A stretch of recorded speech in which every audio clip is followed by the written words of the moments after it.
Olá, a paz do nosso Senhor Jesus Cristo.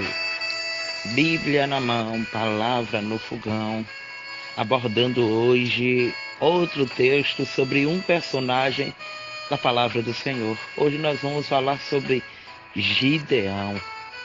Gideão, que ali estava julgando, ou melhor, estava após Débora, Deus levanta Gideão.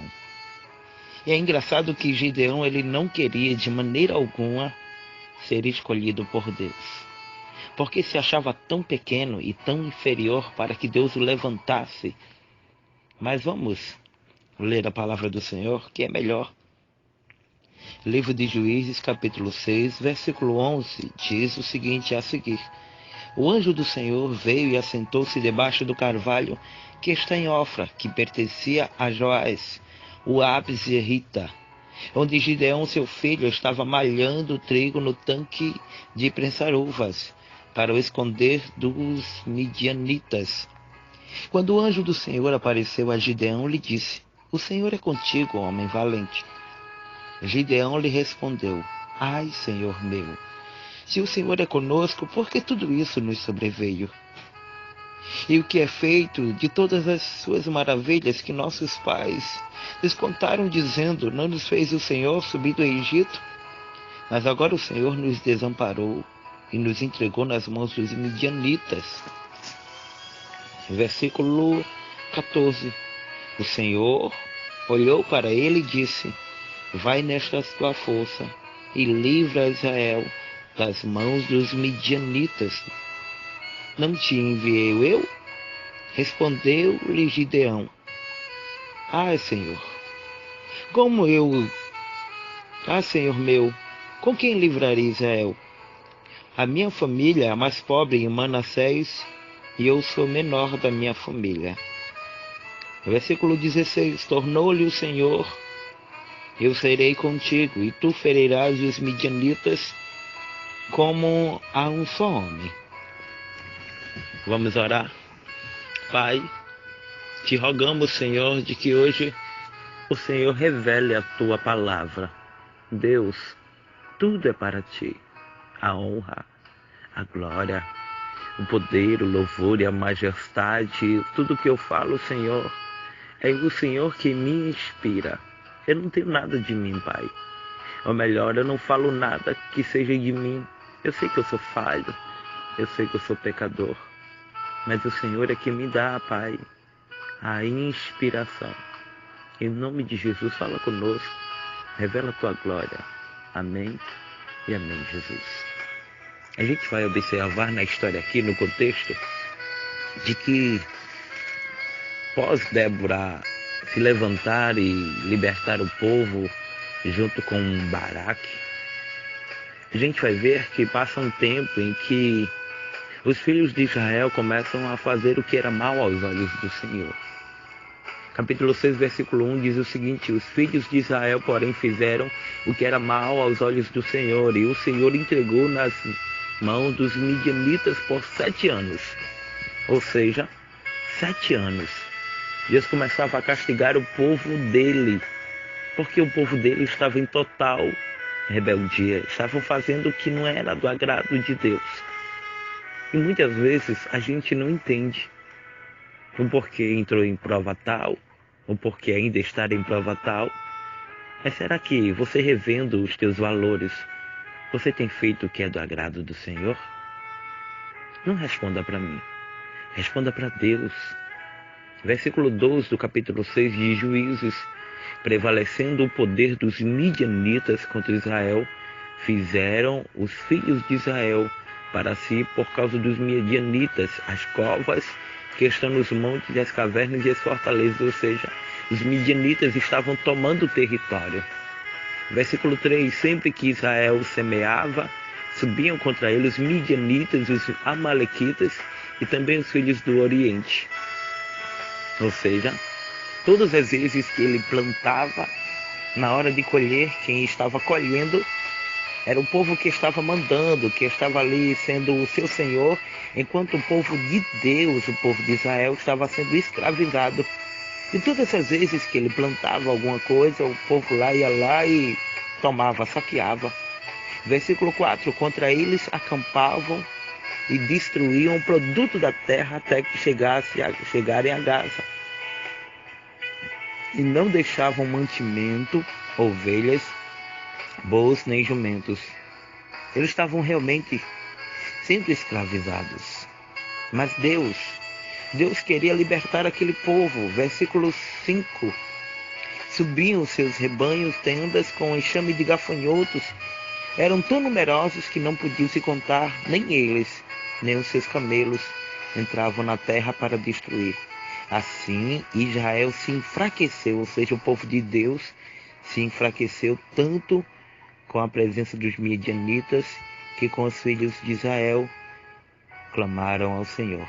De repente, o povo de Deus começa a rogar a Deus que os tire daquela escravidão. Versículo 7: clamando eles ao Senhor por causa dos midianitas. E nós temos uma dificuldade de, quando vai tudo bem, a gente não busca a Deus. A gente espera tudo ficar estreito. A gente espera tudo piorar. Porque nós, infelizmente, nós temos Deus como um super-herói, que na hora que nós mais precisamos, Ele vai lá nos ajudar. Mas nós devemos entender que o buscar a Deus independe de situação. Independe se eu estou na prova ou se eu não estou. Há um louvor que diz: se Ele fizer, Ele é Deus. E se Ele não fizer, Ele vai continuar sendo Deus. Só que, como bem sabemos, Deus ele sempre vai estar com os ouvidos atentos. No livro de Salmos, capítulo 12, versículo 5, diz: por causa da opressão do pobre, do gemido do necessitado, eu me levantarei, diz o Senhor.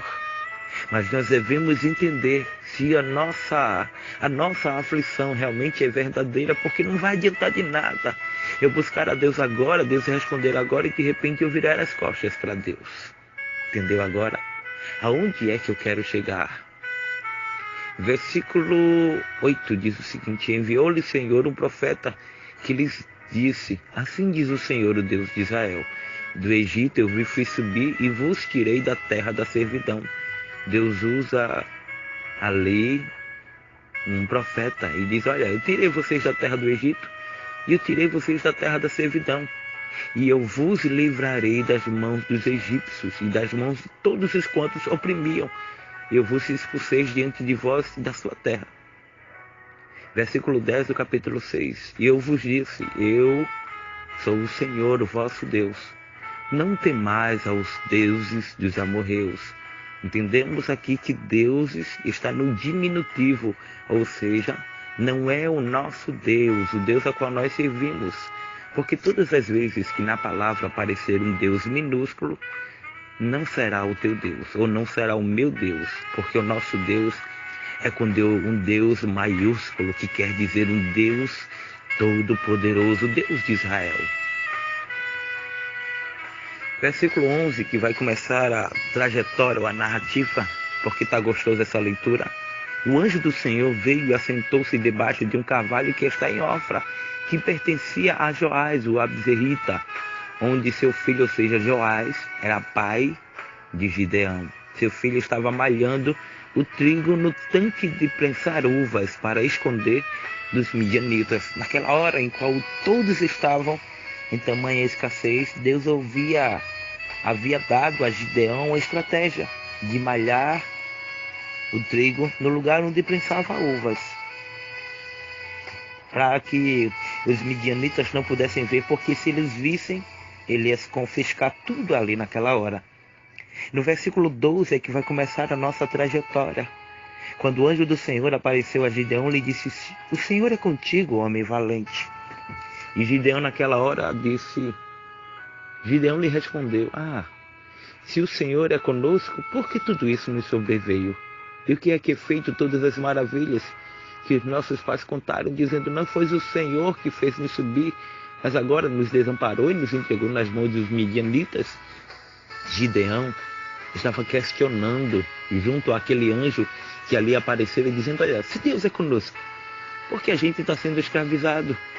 Se Deus é conosco, porque tudo aquilo que os nossos pais falaram, a gente só está vendo até agora escravidão. E Deus vai usar aquele próprio anjo para dizer, no versículo 14, o Senhor olhou para ele e disse, vai nesta tua força e livra Israel nas mãos dos midianitas. Não te enviei eu? Gideão disse, no versículo 15, capítulo 6, respondeu Gideão, ai Senhor meu, como livrarei a minha família, a mais pobre Manassés, e eu sou o menor da minha família. E começando agora a esmiuçar toda esta palavra, eu quero te dizer que Deus tem interesse em usar os pequenos. Talvez, muitas vezes, apareça alguém com um anel no dedo, cheio de leitura, cheio de intelectuais, de intelecto, mas Deus ele sempre usa o menor. Deus poderia bem naquela hora usar alguém, algum rei de alto gabarito, mas Deus disse, eu vou usar Gideão, o mais pobre da família de Manassés, o menor, aquele que muitas vezes corre daquilo que eu lhe confiei, mas Deus sabe a hora certa de trabalhar. Sabe o que aconteceu? Gideão teve dúvidas. Deus deu a ele 2 sinais. E nos 2 sinais, Gideão viu que Deus estava no negócio. De maneira tal que Gideão pegou, começou a quebrar os postes, os ídolos lá, e começou a enaltecer o nome do Senhor. Mas o que eu acho mais lindo é que Gideão, quando começou a peleja, ele estava com 32 mil. E o Senhor começou a fazer uma seleção e só sobraram 300. Deus não precisa de muita coisa para te dar a vitória. Só precisa de que pessoas que realmente têm um coração de adorador o adorem. Porque muitas vezes alguém quer vencer a luta, alguém quer formar numa festividade com muitos. Mas às vezes o fato de a casa estar cheia não quer dizer que Jesus está trabalhando. Porque às vezes a casa está cheia, mas é de contenda. A casa está cheia, mas é de desunião. E às vezes tem aqueles 300 que fazem a obra, que obedecem, que louvam ao Senhor e que acima de tudo ouvem a voz de Deus. Deus não trabalha com quantidades, mas trabalha com qualidades. Se você é um dos 300, adora a Deus. Se você é um dos 300, saiba de que Deus não vai deixar você morrer nesta escravidão. Se você faz parte de um dos 300, sabe o que aconteceu? Deus deu a vitória com 300 que estavam com cântaros, com buzinas e que louvavam ao nome do Senhor. 32 mil, só sobraram 300. E o nome do Senhor foi exaltado. Você, amado pastor, amada pastora, líder, presbítero, diácono, dirigente de congregação, não te preocupa se tem poucos, tem alguns gatos pingados. Deus vai te dar a vitória com esta quantidade. Porque Deus tem visto o teu choro, o teu lamento, e talvez você pensou em entregar a obra, pensou em dizer, olha, eu não aguento mais, porque todas as vezes eu tenho orado e sempre é aquele pouco de gente, mas o Senhor está dizendo, é com estes 300 que eu vou te surpreender. Amém? Este foi a Bíblia na mão, palavra no fogão de hoje. Novamente quero reiterar o meu abraço para todos os ouvintes da Rádio Bravida e da Rádio Televisa, administrados pelo pastor Bravida. Amém? Também quero mandar um abraço para todos os ouvintes da rádio, nossa rádio dos Estados Unidos, em Somerville, em Boston. Também quero mandar um abraço para todos os ouvintes da rádio Conquista Gospel, da Rádio Missionários de Cristo. Aconselho você a ouvir a Rádio Missionários, que é bênção, amém? Rádio Missionários de Cristo, Rádios Restauração Online, Rádio Gospel Filadélfia. Esta rádio é uma bênção. E também da Rádio Pescadores FM. Também mando um abraço aqui para todos os ouvintes do nosso canal, o canal do Bíblia na Mão. E também um abraço para todos os ouvintes do canal do Cafezinho com Jesus. Por que não?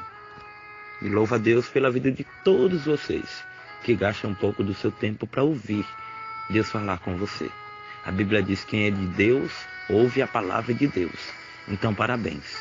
Você é de Deus. Fica na santa paz do Senhor e que Deus te abençoe. Em nome de Jesus, e fica na paz. Amém e amém, Jesus.